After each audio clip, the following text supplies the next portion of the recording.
Hello. This video is part 1 of my Working in the Heat series. I have been working on these for a while trying to get them perfect, but we had another employee get taken to the hospital in an ambulance the other day, so I am just going to get them posted and hope I can help some people. I have lived and worked in the heat in lots of hot places and even the hottest place in the world, Kuwait. Out there, it's hot! I have been trained in how to deal with it by the military, and I also have some experience as an OSHA certified safety professional. In my current job, I work in summer temperatures up to around 98 degrees. As I have gotten older, I have noticed that the heat gets harder for me to deal with, which is normal. You are also more likely to get a heat injury if you have had trouble in the past. However, we all need to take certain precautions as no one is immune. This video is specifically about one method I use to combat the heat. As I noticed that the heat bothered me more now, I started thinking back on my experiences with heat during my travels in other parts of the world. I remembered that while I was in Afghanistan, our local workers regularly wore shamak. It was a multi-purpose item that helped them stay warm in the winter when used as a scarf, but also helped with the heat in the summer.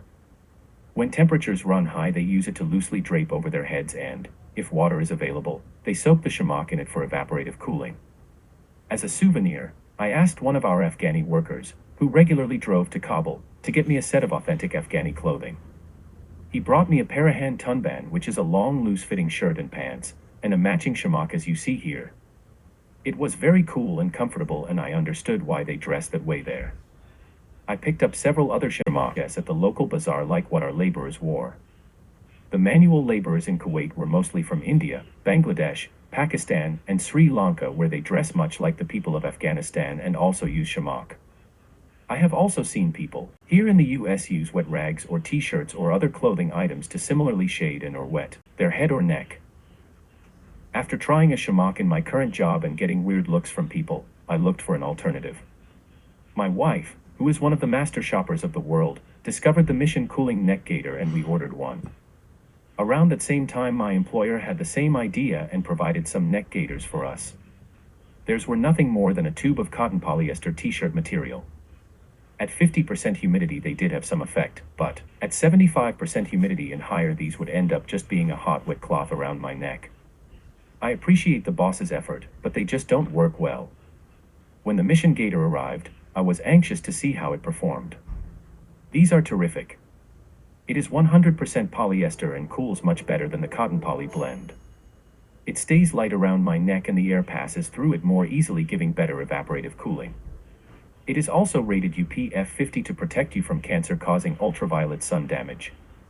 The cotton poly ones probably provide UV protection as well, but I don't believe it said so on the packaging. I have tried a couple other gaiters, but they were basically the same as the first one my employer gave us. I recently purchased a couple more of the Mission Gaiters so I don't have to wash them every day. There are several other brands out there that are highly rated and appear to have a similar lightweight material as the Mission. I would say you are probably going to do well with any that are 95% or better polyester and at least UPF 50. As a side note, one company is selling youth-sized gaiters that aren't clearing shown as such on their website. Read the fine print before you place your order. The package of the Mission shows 6 different ways to use it. When the heat gets bad, I pull it up over my head like you see me doing here in what they call the sun guard. It looks a little weird, but believe me, it is worth it. I have also done the balaclava on a couple days that were exceptionally hot. I have found that the easiest way to wet them is to hold it up by one end and pour water so that it runs down the length of the fabric. You could also have a wide-mouthed container of water that you dunk it in. As the package instructions show, wring some of the water out and snap it to jump-start the evaporation. Just remember to re-wet the material when you can feel it has dried out.